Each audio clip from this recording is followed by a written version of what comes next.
following program contains unfiltered political discourse and opinions with which you may disagree. If that's not your thing, turn back now. Still here? Well, strap yourself in, folks, because you're about to get shell-shocked. Greetings, denizens of the internet. Today on Shellshocked, we have a somber opening because, as it turns out, this is recorded on the 19th anniversary of the 9/11 terror attacks. And I think that because of the historical significance of those attacks and some of the modern consequences and ramifications, we need to devote some time to, recapitulating the events and the subsequent fallout that has dictated so much of our foreign policy for the last nearly 2 decades. So with that, George, would you like to, as usual, do some of the opening legwork?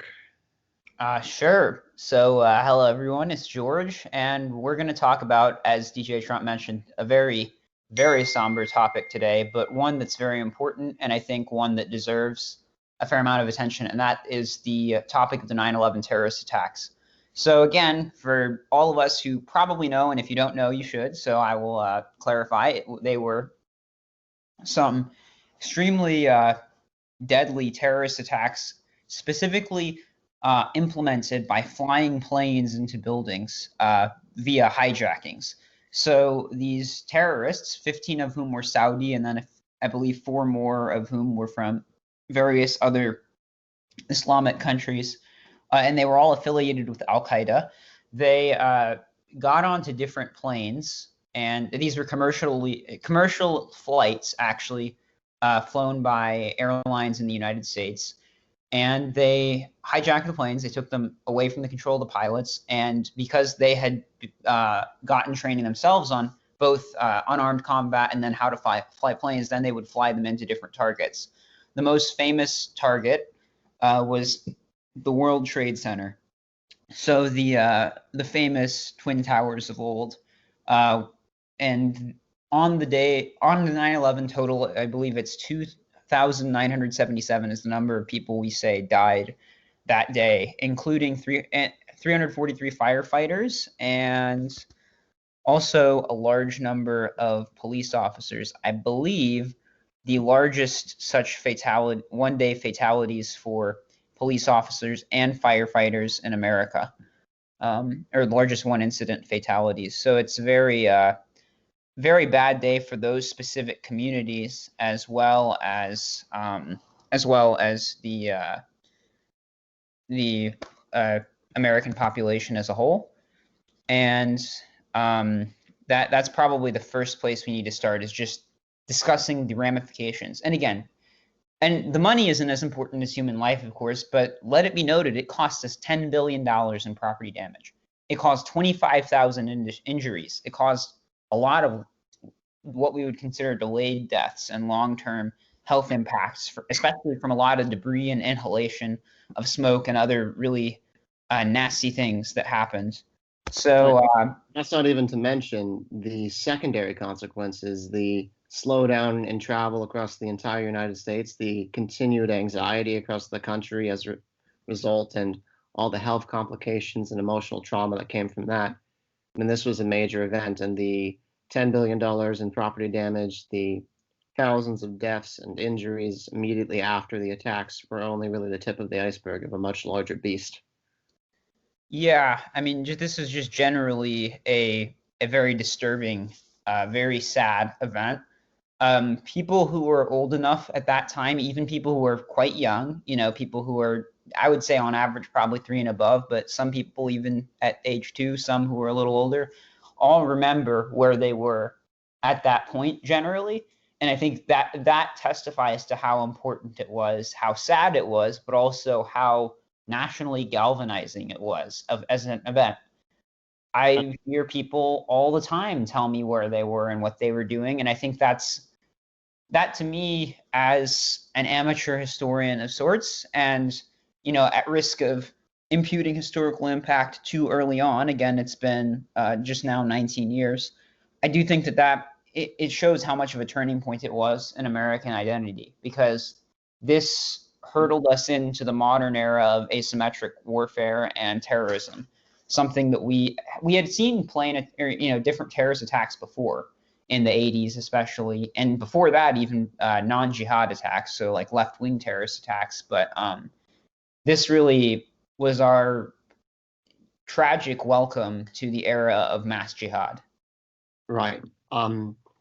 As someone who is perhaps still an amateur historian, albeit one who is a bit more heavily trained in the subject, I would be very much inclined to agree. I think that when we look at this event, we need to understand the paradigm shift that it represented in U.S. foreign relations and U.S. sense of self. Because prior to this, the United States had been riding high on the fall of the Soviet Union. What we fought at the time was the absolute debunking of socialism and communism, although it has made a comeback, unfortunately. And for a time, it appeared that the United States was nearly untouchable. We were the only real superpower in the world. Our only credible adversary had collapsed. It seemed like we had won the ideological war for control of the planet. And for a very long time, we were doing very well economically. We were a nation on the rise. And comparatively speaking, we were a nation at peace. We did have, of course, the first Gulf War, but that was a very brief, very successful operation. It spoke to the power and influence of the American military and America overseas in general. And when this event occurred, it was psychologically incredibly damaging for the entire national identity. It reduced us from this untouchable superpower to this vulnerable entity that could be attacked anywhere at any time by anyone.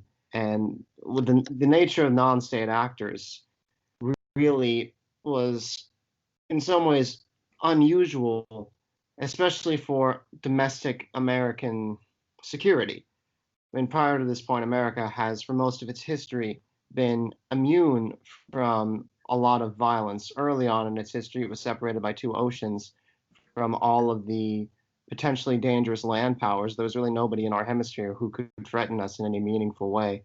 And that was crucial in a lot of ways to America's early development, but also really played into the national psyche. And later on, even once we got to the era of the Cold War, where we could all be annihilated in the blink of an eye, it was at the very least symmetrical. There was the idea of mutually assured destruction. There was the idea of known actors, a chain of command that we could readily access, and diplomatic channels that we had access to. And 9/11 changed all of that. We started to have long campaigns, foreign invasions. We had a sense of national fear, and we had a sense of vulnerability that we tried to ameliorate to the best of our abilities by resorting to increasing invasions of our own privacy, which has had ramifications, at least for the last few decades, in a major way with the Patriot Act and PRISM and all the various FISA courts, which have had political ramifications in other spheres completely unrelated to, at least on the surface, 9/11. It's defined our foreign policy for many years and in many ways. We are still to this day fighting in Afghanistan, which was a war sparked, at least on our end, by this event. And to a lesser extent, we are still seeing the effects in Iraq, which was not immediately relevant to the attacks, but which was likely invaded partially as a result of the fallout of these attacks. And I mean, they changed the direction of the Middle East.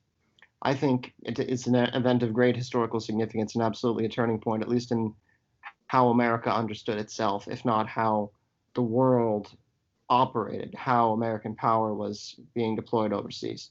And I know I've been going for a while, so George, if you have anything you want to expound upon or disagree with, offering those.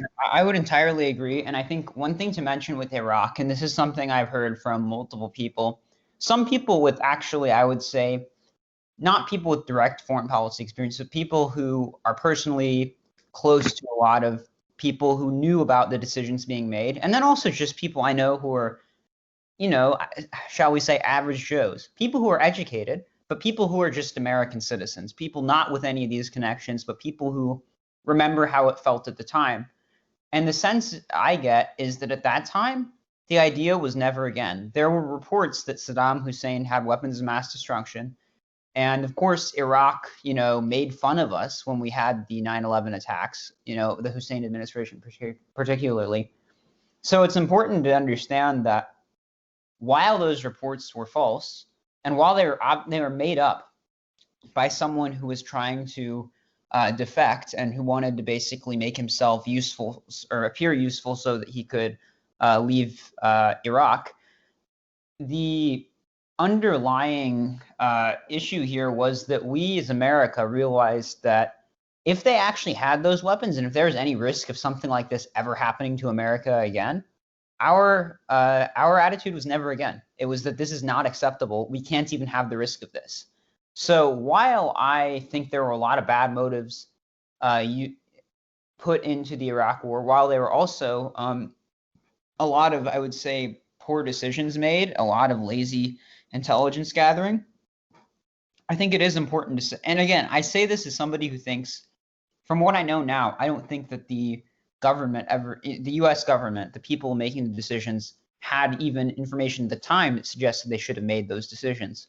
But I can forgive a lot of people for at least thinking it was the right decision, and I can even forgive some of the people in government who didn't know as much for believing it, because I think the impact of the attacks was just so severe and so terrible and justifiably something that, if there were a real risk of this happening again, would be worth starting a war over, in my view, just as a matter of national defense, if there were a way to stop it by some sort of military action.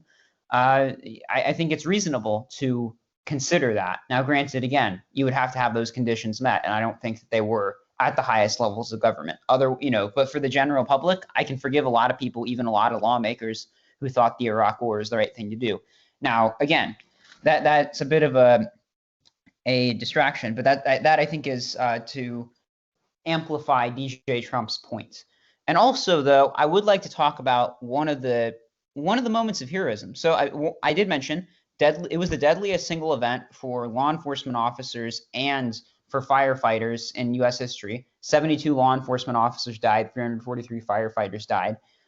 So that was some real heroism right there. I mean, I think it's important not just to talk about how sad it was and how bad all of it was, but also to show the heroic acts and the ultimate sacrifice that many people made in order to combat the ensuing chaos and disaster that these plane crashes caused. But one of the 4 planes, so again, one plane flew flew towards the Pentagon.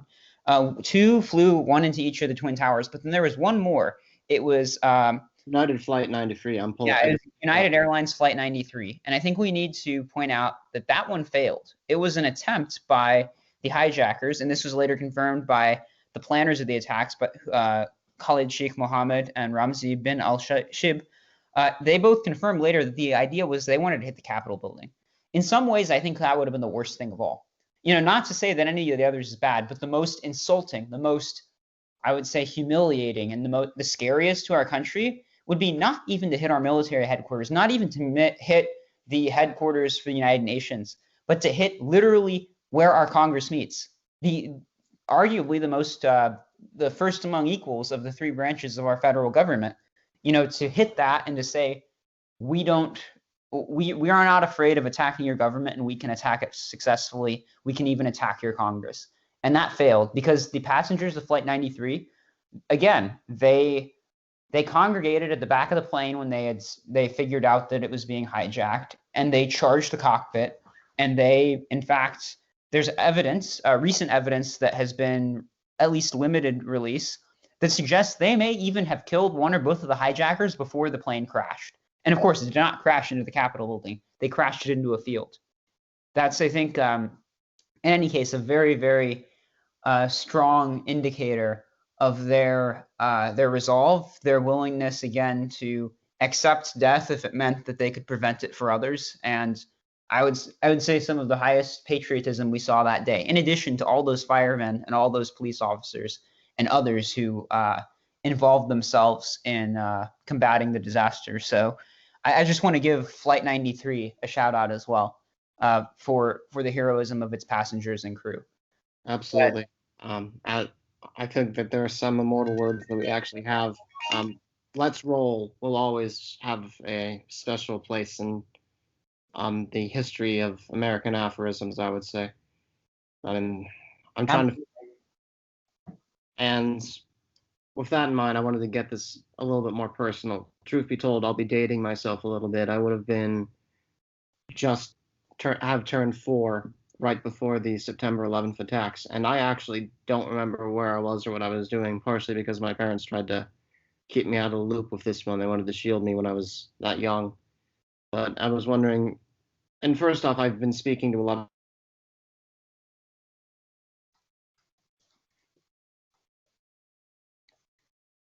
actually, and two of whom actually, their brother and sister, they had a father who was serving as one of the firefighters in New York who went in the buildings.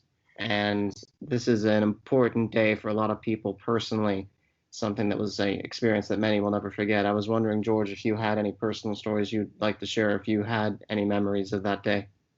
No, I was a tad younger. Also, I didn't really know anybody. I don't know almost anybody in New York City. Didn't really know anybody then either.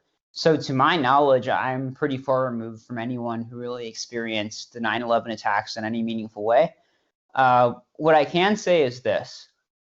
My whole family, of course, we live in an area where people went to war after this. People who, because keep in mind that the general demographics of the military and a lot of the people who would choose to, especially the people who would be motivated to make an extra sacrifice, even on top of people who would usually just enlist for the sake of enlisting, they come from typically the middle of the country.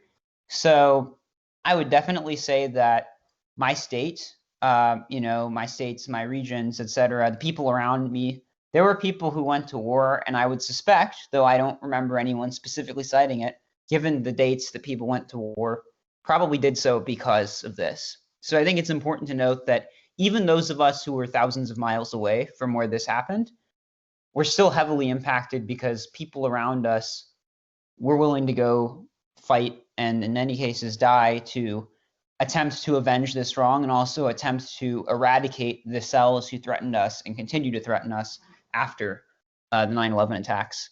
So that's I guess my level of connection to it. But I'll also just note that there are a lot of people, and including you, and probably people even more than both of us, who have far more intimate and in many cases tragic connections to this attack. So I think it's important to recognize that while everyone was affected, some were impacted more than others. But again, our country was affected as a whole. So I think that's something that to which we all have ownership of sorts. Right. This is an example from popular culture, not one I'm particularly engaged with, but one that always sort of struck me. I I don't know if this is common knowledge, although it probably is, but the comedian Pete Davidson's father was killed in the 9/11 attacks and comes up in some of his comedy, for example, but I also wonder how much that had as an effect on him and his outlook on life. Would he be the person he is? I mean, sort of self-deprecating, depressed, with some personal issues if this hadn't happened. And okay, maybe I'm just treading off into unnecessary territory, but I mean, even when it comes up in that context, it can be pretty depressing. So, I mean, I don't know. This had a pretty wide effect on a lot of people, some of whom have had somewhat prominent effects on the culture. And with that in mind, I think we should probably transition to something that merges, perhaps in a more elegant manner, strange celebrity and comedy with also some actual meaningful geopolitical progress, which is the Absolutely. segue, I think, for Trump getting a Nobel Peace Prize. And this is Our not even the first Nobel nomination. If he gets the prize, that Nobel Peace Prize nomination. yes. So I would be surprised if he gets the prize. yeah, if he were to get the prize, that would be truly impressive. And again, this is his second nomination. I want to lead with that. This isn't even the first time he's been nominated. So I don't know, DJ Trump, you want to kick this off? Get All your right, boy. well, Trump. certainly. To briefly summarize, there had been a series of talks with North Korea and South Korea in 2018, and also a sense of de-escalation of tension in the region after North Korea had been making substantial aggressive ploys with its missiles, firing them very close to countries like Japan, for instance. And there was, at the time, seemingly an unprecedented amount of cooperation between North Korea, South Korea, There was a summit in Singapore, which ultimately hasn't manifested long-term consequences as of yet, but has had some demilitarization. In terms of seemingly no more nuclear tests, some cynics could argue, for example, and many have, that they don't need to make any more nuclear tests because they already know they have operational bombs. But some of the saber rattling in the region has gone down considerably. And at the time, it looked even more optimistic. It looked like there might actually be some sort of permanent settlement between North Korea and South Korea. And that still might be the case, but it's not nearly as likely as it was back then. So Trump was initially nominated. I think he was one of the stronger contenders that year. And this year, he's actually being nominated for the prize in 2021 for clarification. So this time he was being nominated as a result primarily of the recent peace deal between the United Arab Emirates and Israel. And that's a major geopolitical accomplishment because it's been decades. I think it hasn't been a major peace treaty with Israel or any sort of partnership with Israel since 1994, and that was with the Jordanians. But this is actually a straightforward normalization of relations. And in fairness, if we're going to look at this in the full historical context of things, this is just the formalization of a relationship that has continued in recent years, largely as a result of the expansion of Iranian power, because the Iranians, or the Iranians, or however you wish to pronounce the name, I've admittedly oscillated, have been expanding in the region as a result partially of the um, Iran peace deal, the Iran nuclear deal, I should clarify, and several concessions made to the U.S. government, by the U.S. government to the Iranian government. And as a result, many Arab countries who are, for various sectarian and geopolitical reasons, aligned against Iran looked at Israel and thought the enemy of my enemy is my friend. But this permanent peace deal and sharing of potential economic resources, intelligence resources, is a way to turn that short-term alliance into a perhaps longer-term Middle Eastern framework that will create hopefully more stability in the region and reduce the probability of there being another Arab-Israeli war. And maybe, maybe even, if we're lucky, lead to a final settlement between the Israelis and the Palestinians and might put that conflict to bed. That's again very optimistic, but it's something the Trump administration has been working very hard for, particularly the the son-in-law of the president, Jared Kushner, who has been sort of an informal lead on a lot of the Middle Eastern policy stuff, often to great controversy, but seemingly to some effect at the very least. And yeah, essentially, that's not even taking into account the fact that President Trump has consistently pushed for the withdrawal of U.S. troops from multiple theaters in the Middle East.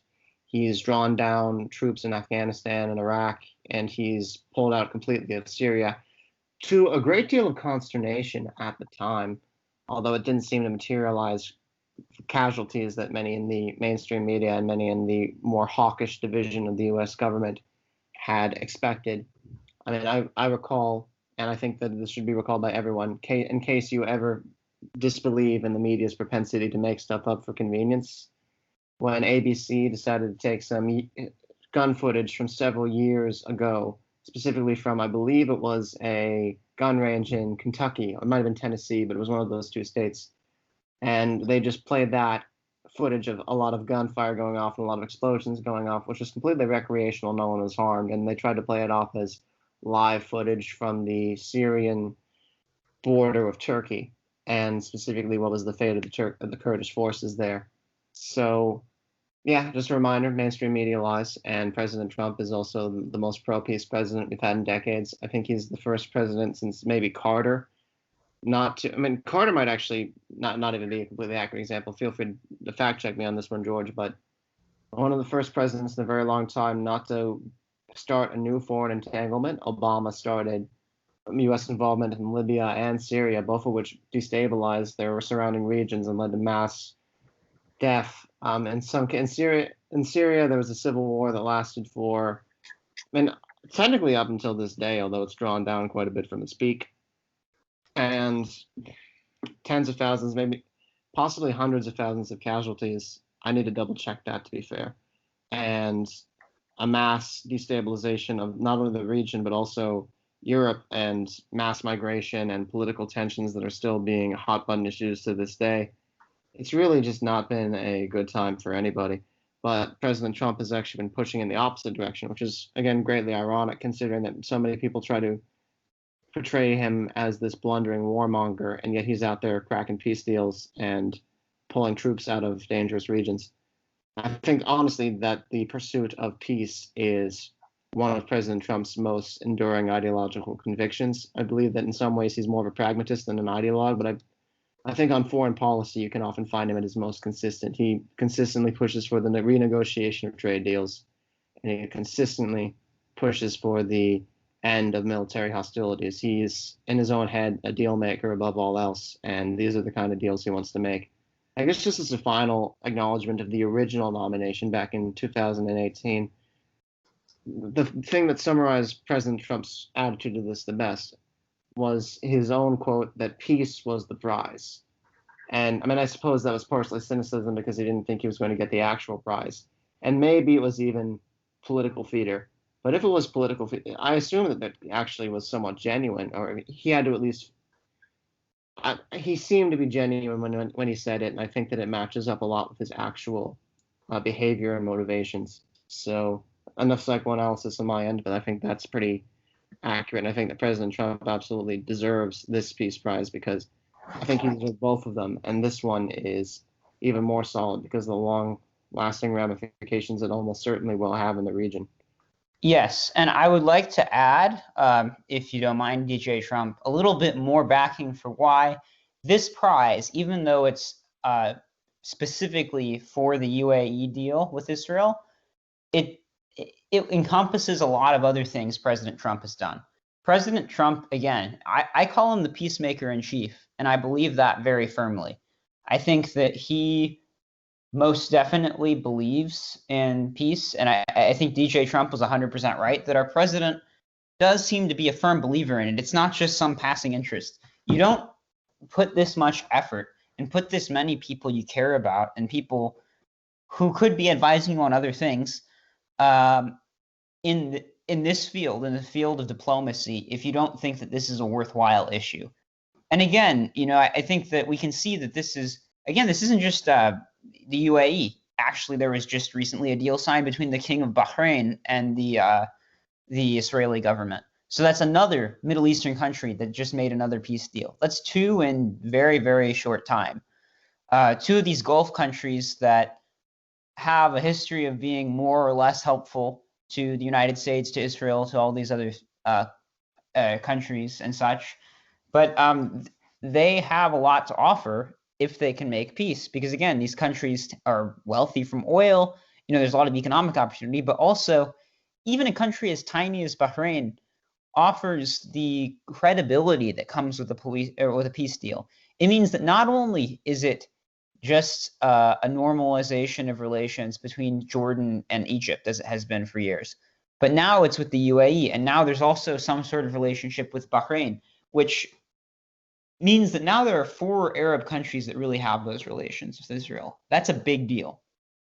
That drives a stake into the heart of this sort of constant so-called Palestinian jihad.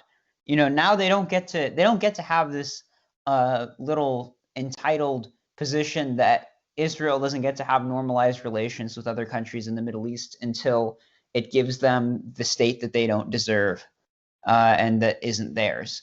I think that basically means that maybe Israel can negotiate these things. And I certainly hope there can be some resolution to that. I genuinely don't believe that giving the Arabs the last part of the last 20% of the full mandate that includes what's now Israel and Jordan, that was supposed to be all Israel's. I don't think giving them even more, because Jordan's 80% of that land. I don't think giving them part of the 20%, which is Israel, to these Arabs is really necessary. But ideally, there's some kind of peace. However, I think Israel cannot have a gun to its head, diplomatically speaking, to give these people land or else. That's not acceptable for any country to be in that position. And I think that President Trump has done a lot for Israel. But again, I want to back up. This is about peace, too. Because creating normalized relations, that's a bedrock for diplomatic function and for good international relations. Since he's basically created that with 2 countries for Israel in the past couple months. And again, he does this in other places too. Interestingly, another place that has to do with Islam, with the predominantly Muslim breakaway region of Kosovo and Serbia. He created a limited deal there. Or, I mean, he didn't create it, but he helped them negotiate it. A president of whom this reminds me is President Teddy Roosevelt.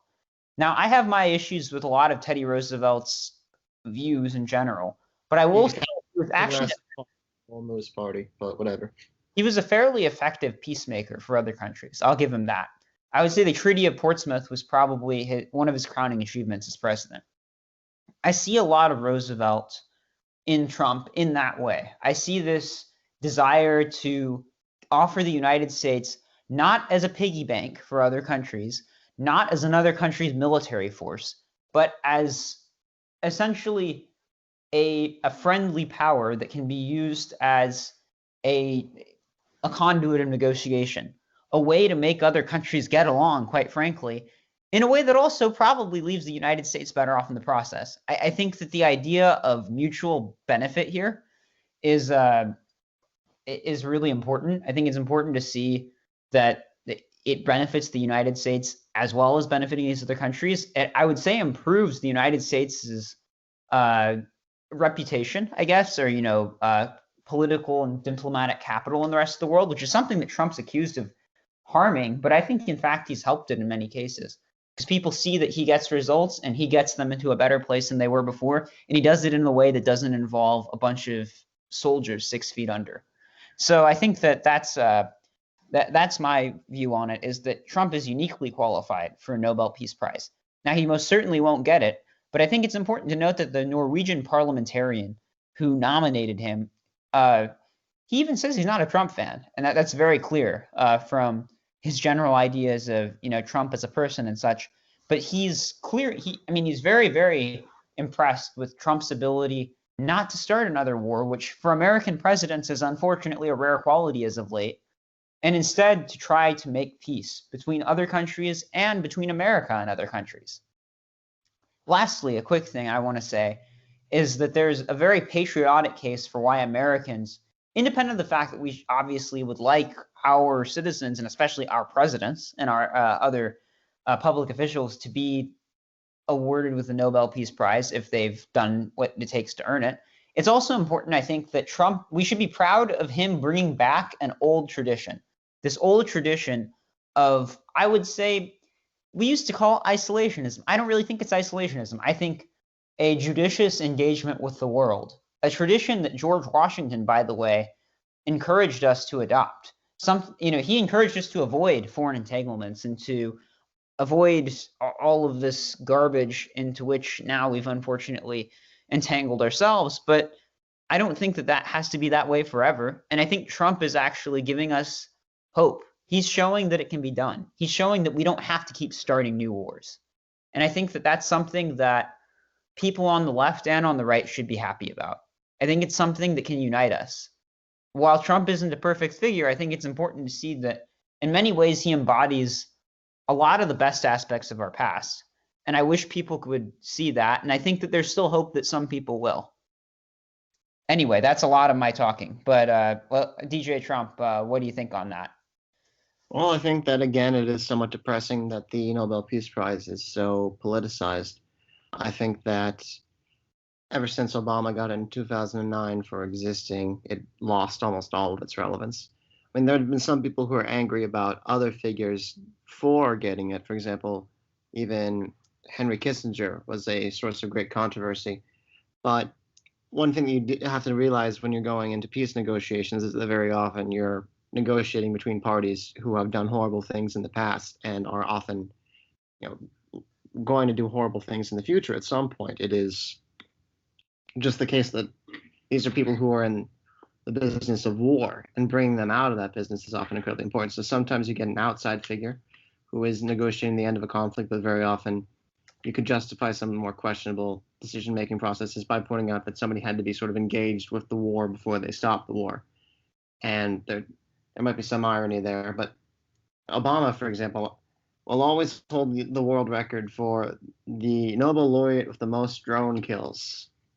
And I don't know. I mean, the fact that, as many people have said in the press, if Trump had been a Democrat, or if Trump had been Obama and Obama had gotten this massive accomplishment, it would have been sung to the heavens and back. It would be this massive, massive accomplishment.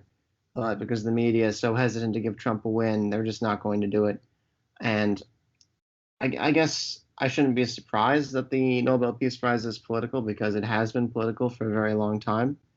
But it would be nice to see it go to someone who actually does seem to deserve it, because negotiating an end to military conflict is actually a very important subject that's near and dear to the hearts of everyone who wishes the best for mankind. Because while wars may be necessary in self-defense, peace is always preferable, if it's possible. So, yeah, that pretty much sums up my thoughts on this. So, I am curious to see what kind of effect this will have on the upcoming presidential race, and I think that's part of the reason why this is probably not going to get a lot of press, especially in the mainstream media, which is terrified of Trump repeating his 2016 miracle. So, one thing that has been an interesting development, just to change topics, has been the rise of mail-in voting and the partisan split of mail-in voting in particular. So some people, particularly in the media, are characterizing this as a Democratic edge, which I think is fair if we're looking in isolation at the early mail-in votes, because they are seriously outstripping many of their Republican counterparts in various states. They had a 3-to-1 advantage over Republicans in absentee ballot requests in North Carolina and Pennsylvania. And in Florida, they had a 700,000 ballot advantage. And they also have substantial leads in New Hampshire, Ohio, and Iowa. I think some of this is deceptive because Democrats are far more likely to not want to go to the polls because the Democrats have made mail-in voting an issue. They have wanted people to not be at the polls in person for fear of spreading COVID, despite the fact that social distancing would actually be pretty easy under those circumstances, and that most people would be able to vote without problems. I mean, and again, a lot of pre-existing absentee ballot legislation was already been adequate for people who are highly vulnerable. Now, that's sort of beside the point. That's more talking shop. But the point of the matter is, I wonder how much of this is an actual advantage for the Democrats and how much of it is a reflection of the fact that these people were going to vote for Democrats anyway, but just are doing it by mail and they won't be there on election day itself, whereas Republicans are going to have a higher concentration on election day. Yeah. I think that it is important to note, and I remember I was reading actually an article, I forget where, that basically describes that Republicans have had a superior ballot, day of the election, get out the vote operation for years. I mean, this has been the case for a long time. Democrats have traditionally had an advantage with mail-in voting. Now it's obviously much more than it usually is, much more extreme, but usually, I mean, they've been the mail-in voting preferring party more so than the Republicans for years, and they've been way better at it. And again, Republicans have always been better at getting people out to vote on election day. And some of it, I think, has to do with the fact that Republicans tend to, I think, view showing up as something that matters. I think Democrats tend to have this attitude that, well, we have to express our opinion, but we shouldn't have to work too hard at it. I think there's this attitude that Republicans see the added effort and also just the physical presence that you're physically putting in your vote. I mean, one, they do trust it more, and that's been, I would say, Trump has made that more serious in terms of people distrusting mail-in voting, but it's nothing new. I can definitely tell you in my conversations with people anecdotally and in what research I've read, Republicans have trusted in-person voting more than mail-in voting by a more significant margin than Democrats for a long time. And I think they also, again, they appreciate the extra effort. They appreciate that you're showing up. It's a tradition. And Republicans naturally are a more traditional bunch than Democrats who want to burn down every tradition that ever existed, no matter what it is. But, that's my take on it. So yeah, that's it's interesting though, because they sit here and pretend that it's going to be perfect for them, but I can tell you in a few states there are actually some problems with mail-in voting, not directly, I would say, to blame on the Democrats, as much as I'd like to blame them for sketchy policies, which in Nevada, there's a particularly sketchy one that basically guarantees that you don't know when a ballot was postmarked. So effectively, and they count ballots after election day so far such that it may end up meaning the ballots that were mailed after election day are counted, which would be a massive miscarriage of democracy or republic or however you want to describe it. But another problem that we're encountering now is that some states, especially I would say Wisconsin, are having some issues with their ballots, and they're running up against a federal deadline, which this year is September 19th, is the federal deadline to send ballots to overseas and military voters. And last minute court challenges for ballot access from Green nominee Howie Hawkins and independent / birthday party nominee Kanye West mean that that deadline may not even really realistically be able to be met. Some ballots have already been printed. Some have probably already been sent in Wisconsin. But last minute challenges relating to Howie Hawkins' running mate, Angela Walker, and her listing of 2 separate addresses on her on the petitions to get her on the ballot initially denied the Green Party ballot access for the presidential race. But now Hawkins is challenging it and may yet get access. And then Kanye West's people turned in their petitions a little bit late, so they were initially denied access, but West is challenging it and demanding that in the context of coronavirus that he get on the ballot as well. So I think it is important to see that a lot of this stuff's much easier to resolve whenever whenever voting is done on election day or even early in person, because often that's a little bit easier to fix in real time, whereas mail ballots have to be ready long before. So this is just describing a practical problem. Again, some argue as partisan, that the Republicans did it. They're the ones who put Kanye West up to this and are getting the Green Party on the ballot, blah, blah, blah, blah, blah. The same could be argued of Democrats trying to get the Libertarian and Constitution parties on the ballot. Again, the Constitution party's on the ballot in Wisconsin, as I think is the Libertarian Party, yeah. So in any case, this shouldn't be a partisan issue. There needs to be a consistent way of getting ballot access issues resolved in time for ballots to be dealt with. And if that's not able to be done with mail-in ballots, perhaps the answer is we need to be relying less heavily on mail-in ballots because there are so many of them and they take so long to deal with. And the process of voting by mail is long. You have to print the ballots. You have to approve everyone who requests them. You have to send them out. Then you have to give people time to fill them out, mail them back in. And then you have to ideally be able to figure out that they weren't sent in too late or that they weren't people should not be able to know the results of the election before they vote, ideally, because that changes voter behavior and it's not fair to the people who voted earlier. But anyway, I think one more thing about mail-in ballots. And I have voted by mail before. So, I'm not saying that they're inherently a bad thing, but when you vote by mail, often you vote very early. So a lot of the developments of the campaign you may not even have noticed. In fact, I know people who mailed in their ballots before, in 2016, the Access Hollywood tapes dropped. Not to mention before the last minute letters about Hillary Clinton from the FBI director and all kinds of other stuff. So, I do think it is also important that people you can't take that vote back. Maybe you voted and you would have changed something last minute. So that is something to note about another practical impact of voting by mail. Anyway, that is, again, a lot of me talking. So what's your take on it, DJ Trump? Well, looking at some of the data, there are some interesting trends. Apparently, at least according to survey data, over half of Democrats intend to vote by mail, the ones that are voting, and only 1 in 10 Republicans intend to vote by mail. And this is going to have a pretty important dynamic because that means 9 out of 10 Republicans are going to be at the polls. I think Republicans are going to, on election day, overwhelmingly outnumber Democrats, and that's going to be very interesting because my understanding is that it's going to be much easier to process the in-person votes over the mail-in ballots. So that increases the probability of there being some last-minute controversy, Bush v. Gore style legal disputes, which is going to be a fun time. It's gonna make Bush v. Gore look like some sort of city court case. Oh, okay. Thank you for both amusing and depressing me.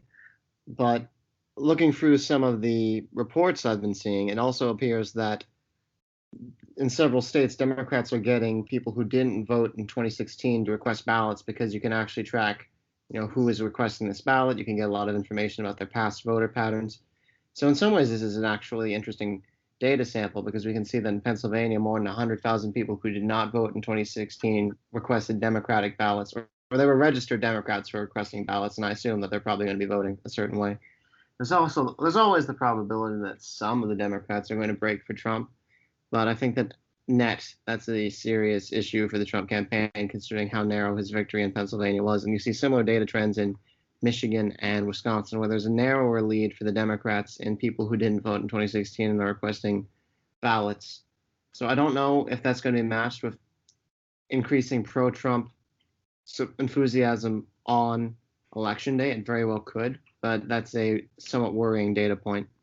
If I may be indulged, in Pennsylvania, that's an interesting case. You are right that probably most of those registered Democrats are indeed going to vote for the Democratic ticket. However, it's important to note that in 2016, there was about a 900,000 voter deficit between registered Democrats and registered Republicans. There are that many more Democrats registered. A lot of those registered Democrats voted Republican. In fact, that deficit has narrowed by about 150,000 voters. Now, the devil's advocate position to that is, oh, well, most of those are probably people who have been voting Republican for years and just switched to Democrat, or I mean, switched from Democrat to register as Republicans. But I think it is possible, and I've definitely seen some anecdotes of this. At least people who didn't vote in 2016 who have been repelled by the current direction of the Democrats and are going to vote for Trump this year. And I would wager that a lot of those people might have been registered Democrats. So it is important to note such people do exist, and I'm sure they exist in significant numbers, probably not significant enough to prevent that from being a lopsided benefit for the Democrats. But it is important to note that's nowhere near 100,000 Democrat voters. It's probably, I would wager that at least 20,000, if not more of them, are probably people voting for Trump, and there may be somewhat more. So I don't know. That's just speculation, but at least slightly informed speculation. Right. So, I mean, that's really where we are at this stage of the race. It's still anyone's game, but we can speculate about what some recent developments mean. And on the big day, November 3rd, we're going to see. Also, before I change topics, I want to verify this because I haven't actually heard this before. Is Kanye West's political affiliation officially the birthday party? I think it depends on the state that he's running in. Sometimes it's easier to get kind of a random party on the ballot. Otherwise, you just have to say you're independent. But he is marketing himself as the candidate for the birthday party. Oh my! And I thought Trump was the meme candidate. Oh my God. Yeah, I will say that his claim is that when he gets elected and when he's president, it'll be everybody's birthday. Just the idea that it'll be such a good thing for everybody. Everybody's going to benefit that much. Well, a broken rapper is still right 4 times in his term for everyone. Unless you're born on a leap year, in which case we would be right once. Yeah, well, in any case, that joke may not have landed, but this political. No, I think it was a pretty good joke, honestly. It's just I don't really know how to transmit adequate laughter over the airwaves. But anyway, I think that you're right. That it is kind of silly. He's the meme candidate of this election for sure. And keep in mind, he's competing with 2 very memey Dons, Donald Trump and Don Blankenship, the Constitution Party nominee. Oh, God. The man who brought about Cocaine Mitch, christened Cocaine Mitch. The man who said Mitch McConnell's father-in-law is a China person. And who then that's a gender-inclusive way of calling someone a Chinaman. He tried to defend himself from racism accusations by using interesting choices of language on national television. I would encourage you all to look up Don Blankenship race racism claims or whatever, because I genuinely believe he's not a racist, but he did make an interesting choice of words given his audience. But if you're all interested, I would encourage you to look it up. With that in mind, I do want to take some time in order to look at some of the state-by-state analysis, because a lot of what we see indicates that in a handful of states, which are going to be crucial, the polls are really tightening. Biden does seem to lead in the national popular vote, but Hillary led in the national popular vote, and we see just how much that matters. May I make a small counterpoint there? So Biden is leading by a larger margin, but more importantly, he has in many of these polls an absolute majority. Hillary Clinton rarely did. So it's important to note there are a lot fewer undecided voters this time around. A lot fewer people also probably vote third party. And also, I would say that of the undecided voters, a lot more of them are leaning toward Biden, at least anecdotally. So it is a little different, and it is looking worse for Trump in terms of the popular vote. That said, in a lot of the swing states, the margins are smaller, and it's not also Biden's absolute numbers are maybe sometimes higher than Hillary's, but not by a lot. So it's very possible there's just going to be a bigger split. If Trump wins this time, it's likely that it will come with a big popular vote split. In fact, 538 has predicted that unless Biden wins by more than 3% or more than a 3% popular vote margin, he's not even favored to win the Electoral College. And that same calculation probably would not have been quite that way in 2016. Because it's important just to see that a lot of it's in safe states, either traditionally red or traditionally blue states, where Biden's running up the score, and he's not running it up quite as much in a lot of the critical states that matter this time around. Right. So according to Politico's analysis, which I actually agree with, although that cites politics very rarely aligned with my own, Arizona, Florida, Georgia, Michigan, Minnesota, North Carolina, Pennsylvania, and Wisconsin are the states to watch. And obviously Pennsylvania, Wisconsin, Michigan were the so-called blue wall of the Democrats that Trump flipped red by very narrow margins in many cases. North Carolina has been trending blue, particularly in some of the suburbs surrounding the Research Triangle. Georgia, I think they're being a little bit too optimistic with. I think that that's still probably going to be solid red territory, but it's interesting that it's in play. Florida is a state I'm very familiar with and is very interesting. And Arizona has also been trending blue, largely as a result of population influx into Maricopa County. So one thing I find particularly fascinating about this analysis is that a lot of it has been on the ground. Politico has sent people into these states, which you think would be pretty straightforward as a way of measuring this election, given that it's effectively 50 different statewide elections. But, I mean, the Hillary Clinton campaign couldn't figure it out, so I'm glad that Politico is actually having some basic common sense. Oh, I agree. And I think that those are good choices to pick, because I do agree that Trump is mostly playing defense right now. And they included Minnesota, which I would honestly say the only other states Trump has a snowball's chance in hell of flipping are Nevada, which I've seen decent arguments that he might be more competitive there than he was even last time around, just because of even though it has become a little more Latino and a little bit less college educated or non-college white than it was last time, it's still 40% non-college white, which is a huge number. And the Democrat turnout operation, sort of the Harry Reid political machine, is still active and is still strong, and it's still actually one of the strongest swing state parties of any state that otherwise shouldn't be as blue as it is. But it's harder to do that in coronavirus, and a lot of the unions are distracted begging for benefits from the both their company and corporate employers and from the state government rather than getting out the vote. And on top of that, the Latino population around the country is a little bit more favorable, polling suggests, to Trump this time around than they were last time. So I think that's on the map. And then theoretically New Hampshire and nominally Maine statewide, though those latter two I'm a little bit more doubtful of. But anyway, I'd like to offer my commentary. I think that North Carolina has been trending blue in a sense, but there's still even a little bit more room to grow for Trump in rural areas. Not a lot, but a little bit. And I will say that from what I can tell, North Carolina's, if I had to put money on who's going to win it, I would say very narrowly Trump, but very narrowly. I think that it's still in his column. And yeah, other than that, I'll let DJ Trump continue with his commentary. Right. So I think some of the wide overview is worth at least mentioning, although a lot of this is just taken straight from Politico's site. I would encourage anybody who is curious to read the article. I'll put a link in the description on YouTube and probably in the comment section on Facebook. Or if not in the comment section, in the description of the video, that might actually be superior.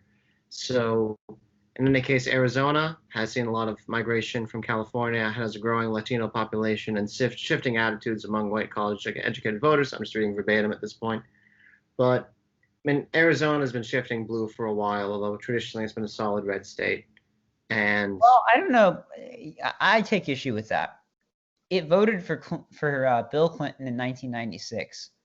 So I mean, it's not entirely as historically red as people pretend it was. And also, I would say until Goldwater, and even for a little while after, sometimes it was more open to voting for Democrats. So, or statewide, and that was actually mostly Democrat before the 60s. So it definitely has some Democrat DNA. Now, that's been a long time, so most of those people aren't alive. But, I mean, the history is there to an extent. And people who voted for Bill Clinton are still totally alive. right. So Florida, obviously that's interesting for a lot of reasons. It broke narrowly for Trump. It's now also Trump's effective home state since he left New York. But obviously mail-in voting is a huge concern. The fact that in 2018, many former felons were granted the right to vote. That is actually an interesting dynamic because many of them might actually be partial to Trump for his role in the passage of criminal justice reform or the strong economy, which disproportionately benefits people at the bottom. But many of them might also be culturally more biased in favor of the Democrats. There's also the wild card of many Puerto Rican immigrants who came to Florida as a result of widespread corruption and poverty there, particularly exacerbated by Hurricane Maria. And many of them are actually quite ingratiated by Rick Scott. I mean, he was the former governor of Florida before he became our senator, and he actually made substantial inroads with that community. So I wonder if that goodwill also carries over to other Republican candidates. Traditionally, we also have a very large Hispanic population, the Cuban population, which has been solidly Republican. So Florida is going to be a nail biter, as it usually is.